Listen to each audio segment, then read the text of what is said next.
Hey everyone, in the last lecture I have discussed about microwave bench setup and how it will be useful for the measurement of different parameters at microwave frequencies. So now we are going to see what are the different parameters we will measure using that microwave bench setup. So we can measure power, VSWR, impedance, frequency, quality factor of the resonator and frequency or wavelength of the incoming signal. We can measure by using microwave bench setup, and these are the some of the parameters we will measure. So first we are going to see how we can measure the power by using microwave bench setup.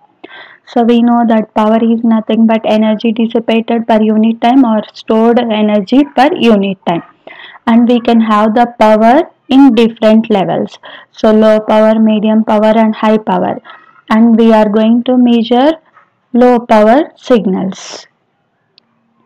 And for measuring the low power signals and for measuring the high power signals, we have different techniques or we will use different devices. For measuring low power signals, we will use bolometer or thermocouples. And for measuring high power signals, we will use calorimetric technique. And here we are going to see how we can measure the low power signals using bolometer. So first let us see what is a bolometer.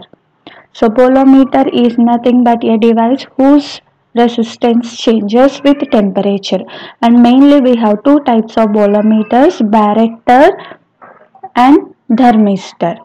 So in case of barretter, as the temperature increases, resistance of the device also increases, and in case of thermistor, as the temperature increases, resistance of the device decreases. In case of barretter, with the increase in the temperature, resistance increases, that is, it is going to have positive temperature coefficient of resistance. And in case of thermistor, as the temperature increases, resistance decreases, that is, it is having negative temperature coefficient of resistance. So in place of bolometer, we can use either one of these, either barretter or thermistor, and we are going to use this bolometer device for measuring the incident signal power, and we can measure low power signals by using this bolometer. So how we can measure the power using this bolometer is with an incident power, temperature of the device changes, and with the change in the temperature, resistance of the device also changes. So by measuring the resistance change, we can know the power, incident power of the signal. And for measuring the low power signals, here we are going to use bolometer bridge technique. So here in this method we are using a bridge. In that bridge we are in as one of the four arms we are going to use the bolometer device. So initially we will make the bridge to be in the balanced condition, and when the bridge is in the balanced condition, this galvanometer or a power meter shows zero reading. So how we can make the bridge to be in the balanced condition is by adjusting the applied voltage. So by continuously changing the applied voltage, we can make the bridge to be in the balanced condition. That is, this meter has to show zero reading. So if the meter shows zero reading, then we can say that the bridge is in the balanced condition. Now we will apply some power to the bolometer device. So when the power incidence on the bolometer device, this bolometer device's temperature will change. So because of the change in the temperature, as it is a conducting medium, so electrons flow will also change. So because of that, resistance of the device changes.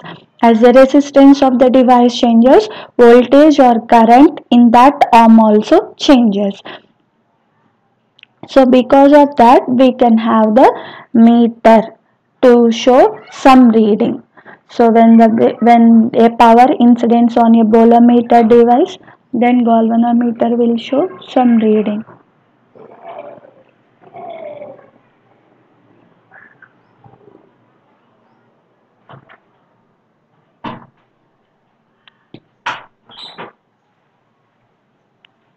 Or here we can use power meter to show the incident signal power directly. and this bridge has been modified, and in the modified circuit we are having the resistors R6 and R7, and these has been provided for providing temperature compensation. So why we need to provide temperature compensation is, so because of the incident power on the bolometer device, its temperature is changing. So as one arm of the bridge temperature is changing, other arms will also be affected. So because of that, voltages and currents in the other arms also changes. So because of that, we can have error in the measured signal. So that can be avoided by using this temperature compensation circuit. So that is how we can measure the low power using bolometer technique.